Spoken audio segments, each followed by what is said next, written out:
അത് പറഞ്ഞാൽ എന്തെങ്കിലും പ്രശ്നമാവോ, എനിക്കെന്തെങ്കിലും സംഭവിക്കുമെന്നൊക്കെ എനിക്കൊരു പേടിയുണ്ട്. മനുഷ്യർ മാത്രമേ ഉള്ളൂ, അല്ലാണ്ട് പ്രത്യേകിച്ച് മറ്റ് എനർജീസ് ഒന്നുമില്ല. ഇതൊക്കെ നമ്മുടെ തോന്നലുകളാണ്. ഞാൻ സത്യം പറഞ്ഞാൽ അങ്ങോട്ട് പോകാൻ വേണ്ടി പോയതല്ല, ആ ബോള് കണ്ടെത്താൻ വേണ്ടി പോയതാ. എന്നിട്ടും എന്ത് പറ്റിയെന്ന് ഞാൻ ഭയങ്കര, പിന്നെ കുറേ ദിവസം ഞാൻ ആരോടും മിണ്ടാതെ ഞാൻ വീടിൻ്റെ അകത്തായിരുന്നു. അടുത്തെത്തിയപ്പോൾ എനിക്കെന്തോ എൻ്റെ മൈൻഡൊക്കെ എന്തോ കുറച്ച് ഞാൻ അവിടെ നിന്നുപോയി. ഞാൻ സത്യം പറഞ്ഞാൽ ഒരുമാതിരി ആയിപ്പോയി. നീ എന്താ വിൽക്കണത്, നിൻ്റെ ശബ്ദമൊക്കെ ഇടർന്ന്, നിനക്ക് എന്ത് പറ്റി, നീ നല്ല വേർക്കുന്നു, നിനക്ക് എന്ത് പറ്റിയെന്ന് ചോദിച്ചു. കാരണം ആ വിക്ക് ഒരു മിനിറ്റ്.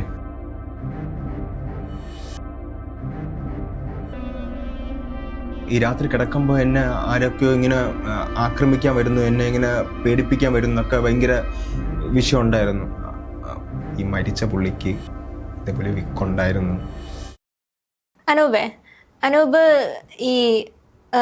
ഈ പാരസൈക്കോളജി റിലേറ്റഡ് കഥകളൊക്കെ വിശ്വസിക്കുന്നുണ്ടോ? നമ്മൾ ഈ ചാനൽസിലൊക്കെ ഒരുപാട് ആൾക്കാർ വന്ന് ഈ അനുഭവങ്ങളൊക്കെ ഇങ്ങനെ പറയുന്നുണ്ട്. പലർക്കും ഡൗട്ടാണ്, ഇവർക്കൊക്കെ എന്തോ വട്ടാണ്, എന്താണ് ഇങ്ങനത്തെ കഥകളൊക്കെ പറയുന്നത്. ഇപ്പൊ ഡെയിലി ഈ ഒരു ചാനലാണെങ്കിലും ഒരുപാട് കേട്ടിട്ടുണ്ടല്ലോ ഇങ്ങനത്തെ ആൾക്കാരൊക്കെ സംസാരിക്കുന്നത്. ഇതിലൊക്കെ എന്തെങ്കിലും സത്യാവസ്ഥ ഉണ്ടെന്നൊക്കെ തോന്നിയിട്ടുണ്ട് ഇവരൊന്ന് പറയുമ്പോൾ? എനിക്ക് തോന്നിയിട്ടുണ്ട്. കാരണം ഓരോരുത്തർ അവരുടെ അനുഭവങ്ങളാണ് പറയുന്നത്. കാരണം നമുക്കറിയില്ല ആർക്കൊക്കെ എന്തൊക്കെ അനുഭവം ഉണ്ടെന്ന് നമുക്കറിയാൻ പറ്റില്ല. ഈ കഥകളൊക്കെ ഇതെല്ലാം കഥകളാണ്, ഇവർ അനുഭവിച്ച കഥകളാണ്. അപ്പം നമ്മൾ കേൾക്കുമ്പോൾ നമ്മൾ വിചാരിക്കും ഇതൊക്കെ പറയും കെട്ട് കഥകളാണ്, അല്ലെങ്കിൽ ഇവർ ചുമ്മാ റീച്ചിന് വേണ്ടി അടിക്കുന്നതാണെന്നൊക്കെ വിചാരിക്കും. പക്ഷെ അങ്ങനെയല്ല, അങ്ങനെ കുറച്ച് കാര്യങ്ങളൊക്കെ ഉണ്ട്. ഈ കൂടുതലായിട്ടും ഈ ഒരു ഈ ഭക്തിയുടെ ഭാഗത്തേക്ക് വരുമ്പോഴാണ് അതൊരു ഭക്തി മാർക്കറ്റിംഗ് ആക്കാൻ വേണ്ടിയിട്ടാണ് അവർ ഇത്തരത്തിലുള്ള അമാനുഷിക കഥകളൊക്കെ പറയുന്നത്. ഇത് പ്രത്യേകിച്ച് സയന്റിഫിക്കലി ചിന്തിക്കുമ്പോൾ ഒന്നുമില്ല, പ്രത്യേകിച്ചൊന്നുമില്ല. നമ്മൾ തന്നെ ക്രിയേറ്റ് ചെയ്യുന്ന ഒരു കാര്യങ്ങളാണ്. ഇത് ക്രിയേറ്റ് ചെയ്തിട്ട് വേറുള്ളവരിലേക്ക് നമ്മളിത് ഇങ്ങനെ എത്തിച്ചു കൊടുത്ത് ഫീഡ് ചെയ്ത് കൊടുക്കുക ചെയ്യുന്നത്. അല്ലാതെ പ്രത്യേകിച്ച് ഇവിടെ മനുഷ്യർ മാത്രമേ ഉള്ളൂ, അല്ലാണ്ട് പ്രത്യേകിച്ച് മറ്റ് എനർജീസ് ഒന്നുമില്ല. ഇതൊക്കെ നമ്മുടെ തോന്നലുകളാണ്. അങ്ങനെയൊക്കെ തോന്നുന്നുണ്ടോ? ഇതെല്ലാം സത്യമാണെന്ന് ഞാൻ പറയുന്നില്ല. കാരണം ഈ 100% ഇതിലൊക്കെ സത്യമുണ്ട്, വിശ്വാസമുണ്ട്. നമുക്ക് ചുമ്മാ ഇതിനെ കളിയാക്കാനൊന്നും പറ്റില്ല. ഇതൊക്കെ ഭയങ്കര ശക്തിയുള്ള കാര്യങ്ങളാണ്. ഞാൻ ആരത്തും പറഞ്ഞിട്ടില്ല, അത് ചോദിച്ചുകൊണ്ട് ഞാൻ പറയാം.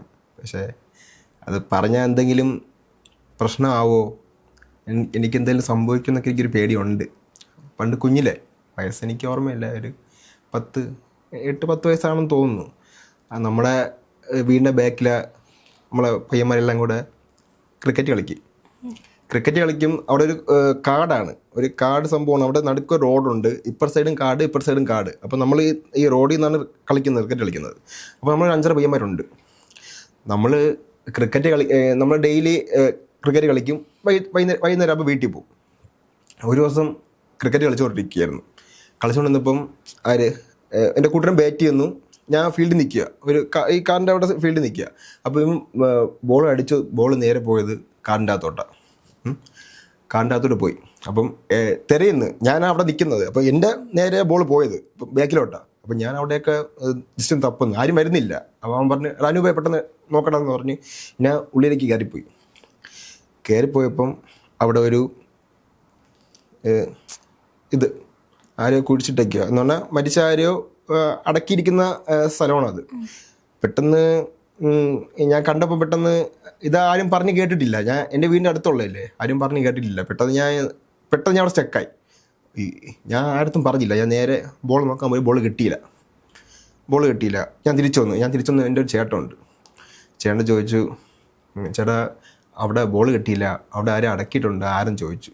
അപ്പോൾ പറഞ്ഞു, ചേട്ടൻ അതെന്തോ ദുരൂഹതയൊക്കെ ഉള്ള ഇതാ, അങ്ങോട്ട് പോകലെന്നാണ് പറഞ്ഞിരുന്നത്, നീ പോയെന്ന് ചോദിച്ചു. ഞാൻ പറഞ്ഞിട്ട് ഞാൻ ബോൾ നോക്കാൻ വേണ്ടി പോയതാന്ന് പറഞ്ഞു. ആ ശരി, അങ്ങോട്ട് പോകലെന്ന് പറഞ്ഞു.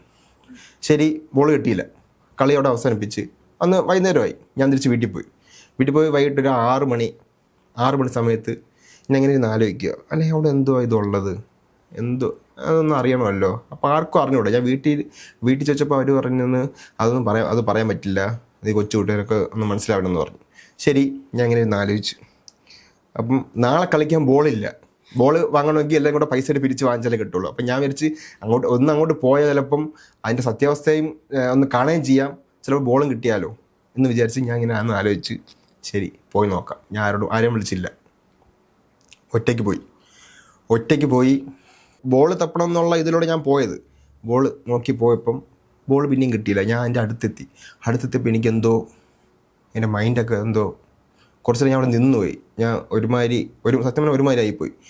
എനിക്കെന്ത് പറ്റിയെന്നാണ് അവിടെ. അതിന് ശേഷം ഭയങ്കരമായിട്ട് വേർത്ത് മൈൻഡ് ഔട്ടായിപ്പോയി. അതെന്താണെന്ന് എനിക്ക് മനസ്സിലായില്ല. അങ്ങനെ ഞാൻ വീട്ടിൽ വന്നപ്പോൾ എനിക്ക് ആരോടും സംസാരിക്കാനൊന്നും പറ്റില്ല. ഭയങ്കര ഒറ്റയ്ക്ക് ഒരു മുറിയിൽ കയറി ഞാൻ കുറേ നേരം ഇരുന്നു. അപ്പോൾ അമ്മയൊക്കെ വിളിച്ചപ്പോൾ നീ എന്ത് അകത്ത് കയറി ഒറ്റയ്ക്ക് ഇരിക്കുന്നത്? ഞാൻ ഒന്നുമില്ല, ഞാൻ ഒന്നും മിണ്ടിയില്ല. ഇത് ഏത് പ്രായത്തിലായിരുന്നു? ഇപ്പോൾ ചെറിയ കുട്ടിയാണെന്നല്ലേ, ഏത് ഏജിലായിരുന്നു? എനിക്കൊന്ന് 8 വയസ്സ്, 5-8 വയസ്സ് ആ സമയത്ത് എപ്പോഴാണ്, നല്ല കൃത്യമായിട്ട് ഓർമ്മ കിട്ടുന്നില്ല എപ്പോഴാണെന്ന്.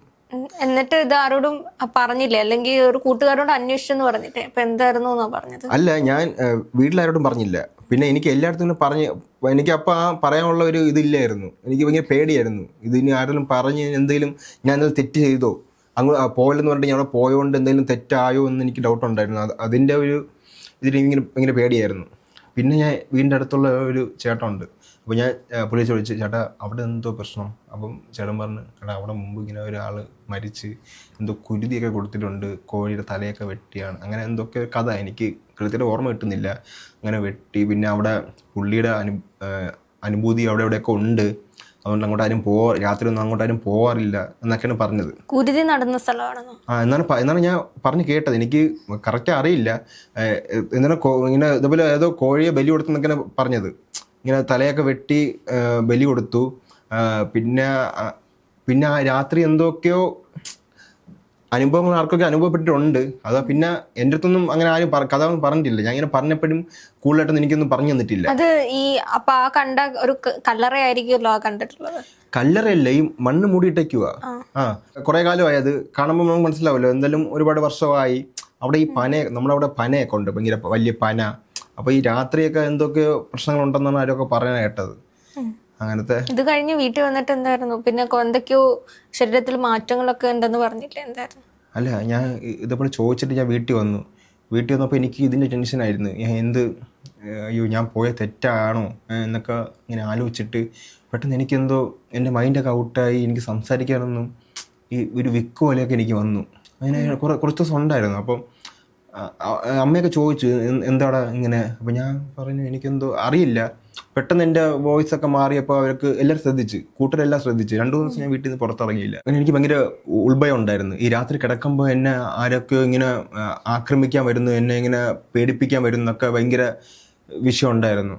അങ്ങനെ 2-3 ദിവസം എനിക്ക് സംസാരിക്കാനൊക്കെ ഭയങ്കര അങ്ങനെ ബുദ്ധിമുട്ടൊക്കെ ഉണ്ടായിരുന്നു. അപ്പം ഞാൻ അങ്ങനെ ആലോചിച്ച് എന്ത് ചെയ്യും, ഞാൻ ആരോട് പറയും? വീട്ടിൽ പറഞ്ഞാൽ ഭയങ്കര വിഷയമൊക്കെ ആവുമെന്ന് പേടിച്ചു. അന്ന് ഞാൻ കൊച്ചു പ്രായമല്ലേ. അപ്പോൾ എന്നെ അടിക്കട ചെയ്യണമെങ്കിൽ അങ്ങോട്ട് പോയതിൻ്റെ ഇതിൻ്റെ പേരിൽ എന്നെ എന്തെങ്കിലും ഉപദ്രവിച്ചാലോ എന്ന് പേടിച്ച് ഞാൻ പറഞ്ഞില്ല. അപ്പോഴ് എൻ്റെ വീടിനടുത്തുള്ള ഒരു ബന്ധുവുണ്ട്, ഒരു ചേട്ടനുണ്ട്. അപ്പം ഞാൻ പേര് പറയുന്നില്ല. അപ്പം പുള്ളിയെടുത്ത് ഞാൻ ഇങ്ങനെ കാര്യം പറഞ്ഞു, ചേട്ടാ ഞാൻ ഇങ്ങനെ പോയിരുന്നു, ഇങ്ങനെ ബോൾ എടുക്കാൻ അന്ന് പോയപ്പം ഇതേപോലെ അവിടെ എത്തിപ്പെട്ട് ചേട്ടൻ എന്നെ ഒരുപാട് വഴക്ക് പറഞ്ഞു. നീ എന്തിനാണ് അവിടെ പോയത്? നിനക്കൊന്നും ബോധമില്ലേ? കൊച്ചു പ്രായത്തിൽ ഇങ്ങനെ കയറി പോകണമെന്ന് അവിടെ ആരും പറഞ്ഞിട്ടില്ല അങ്ങോട്ട് പോകലെന്ന്. പിന്നെ നീയൊക്കെ എന്തിനകത്ത് അങ്ങോട്ട് കയറി പോയതെന്നൊക്കെ ചോദിച്ചു. അപ്പം ഇങ്ങനെ ഞാൻ ചേട്ടനടുത്ത് പറഞ്ഞു. അപ്പോൾ ചേട്ടൻ എൻ്റെ ചോദിച്ചു, നീ എന്ത് വിൽക്കണത്? നിൻ്റെ ശബ്ദമൊക്കെ ഇടർന്ന്, നിനക്ക് എന്ത് പറ്റി? നീ നല്ല വേർക്കുന്നു, നിനക്ക് എന്ത് പറ്റിയെന്ന് ചോദിച്ചു. ഞാൻ പറഞ്ഞു, ചേട്ടാ എനിക്ക് അറിഞ്ഞൂടാ. എനിക്ക് പെട്ടെന്ന് അപ്പം ചേട്ടനാണെങ്കിൽ ഈ കാര്യം ചേട്ടൻ്റെ അവിടെ വീട്ടിലുള്ള ചേട്ടൻ്റെ ബന്ധു ആരോടാണ്, ഒരു മാമ ഉണ്ടായിരുന്നു. പുള്ളിയെടുത്ത് ഈ കാര്യം പറഞ്ഞു. ഇത് എൻ്റെ അടുത്ത് പറഞ്ഞില്ല, ചുമ്മാ അപ്പോൾ ചോദിച്ച്. ചേട്ടൻ മറ്റേ പുള്ളി പറയാനായിട്ട് എൻ്റെ അടുത്ത് പറയുക, എടാ നീ ഇതിനിടെ സംസാരിച്ചപ്പോൾ എനിക്കെന്തോ ഫീൽ ചെയ്തു, നീ നല്ല വിക്കായിട്ടൊക്കെ ഇങ്ങനെ പറയുന്ന പോലെ ഭയങ്കര വേർത്തൊക്കെ. പക്ഷേ ഞാൻ പുള്ളിയോട് ചോദിച്ചപ്പോൾ പുള്ളി പറഞ്ഞത് ആ പുള്ളിക്കും വിക്കുണ്ടായിരുന്നു. പുള്ളിയുടെ ആരോ ബന്ധത്തിലുള്ള ആരെ കണ്ട് ഇങ്ങനെ ചോദിച്ചപ്പോഴാണ് പറഞ്ഞത് ആ പുള്ളിക്കും വിക്കുണ്ടായിരുന്നു, എന്തൊക്കെ പ്രശ്നമൊക്കെ ഉണ്ടായിരുന്നു അവർക്ക്, അങ്ങനെ എന്തോ മരിച്ചതാണ്. അപ്പം പെട്ടെന്ന് വെച്ചു, നിനക്കെന്ത് പറ്റി? നിനക്കും അതേപോലെ വിക്ക് വന്നോ എന്നെല്ലാം ചോദിച്ചു. സത്യം പറഞ്ഞാൽ ഞാൻ ഭയങ്കര ടെൻഷനായിപ്പോയി. കാരണം ഞാൻ ഇത് ആരുടെ അടുത്ത് ഇത് എനിക്ക് പുറത്ത് പറയാൻ പറ്റുമോ? കാരണം ആരും അങ്ങോട്ട് പോകലെന്ന് എൻ്റെ അടുത്ത് പറഞ്ഞ് ഏൽപ്പിച്ചിട്ടുണ്ട്, അവിടെ എല്ലായിടത്തും പറഞ്ഞിട്ടുണ്ട്. എന്നിട്ട് ഞാൻ സത്യം പറഞ്ഞാൽ അങ്ങോട്ട് പോകാൻ വേണ്ടി പോയതല്ല, ആ ബോൾ കണ്ടെത്താൻ വേണ്ടി പോയതാ. എന്നിട്ടും എന്ത് പറ്റിയെന്ന് ഞാൻ ഭയങ്കര പിന്നെ കുറേ ദിവസം ഞാൻ ആരോടും മിണ്ടാതെ ഞാൻ വീടിൻ്റെ അകത്തായിരുന്നു. പയ്യെ അത് പിന്നെ ഉണ്ടായിരുന്നു എനിക്ക്. അത് എന്താണെന്ന് ഇതൊക്കെ പറയുമ്പോഴാണെങ്കിലും ഈ അനൂപ് നന്നായിട്ട് വിയർക്കുന്നുണ്ട്. ഞാനതായിരുന്നു ശ്രദ്ധിച്ചുകൊണ്ടിരുന്നത്. കാരണം നമ്മൾ ഇവിടെ നല്ല രീതിയിൽ ഈസി ഇട്ടിട്ടാണെങ്കിലും ഈ ഒരു സ്റ്റോറി തുടങ്ങിയൊരു പകുതി, തൻ്റെ അനുഭവം പറഞ്ഞൊരു പകുതി എത്തിയപ്പോഴത്തേക്കും വളരെ ഒരു ബോഡി വേറൊരു കോൺഷ്യസ് മൈൻഡിലേക്കൊക്കെ പോകുന്ന പോലെ ഒരു ഫീല് തോന്നുന്നുണ്ടായിരുന്നു. അല്ലെ, സ്വയം പോയതല്ല എനിക്ക് തോന്നുന്നു. എനിക്കും എന്തൊക്കെയോ നെഗറ്റിവിറ്റി എൻ്റെ മനസ്സിൽ കയറി വന്നു. പെട്ടെന്ന് എനിക്കും എൻ്റെ മൈൻഡൊക്കെ മാറി അത് പറഞ്ഞപ്പോഴേ. കാരണം ഞാൻ ആരോടും പറയാൻ വെച്ചിരുന്ന കാര്യമോ പെട്ടെന്ന് എനിക്കിവിടെ പറഞ്ഞപ്പം, കാരണം നടന്ന സംഭവമില്ലേ. പലർക്കും ചിലപ്പോൾ ഇത് പലരും വിചാരിക്കും കളിയായിട്ടൊക്കെ വിചാരിക്കും. പക്ഷേ ഇത് എൻ്റെ ഇതിൽ നടന്ന കാര്യം എനിക്ക് ഇപ്പം ഞാൻ പറഞ്ഞതേ ഉള്ളൂ.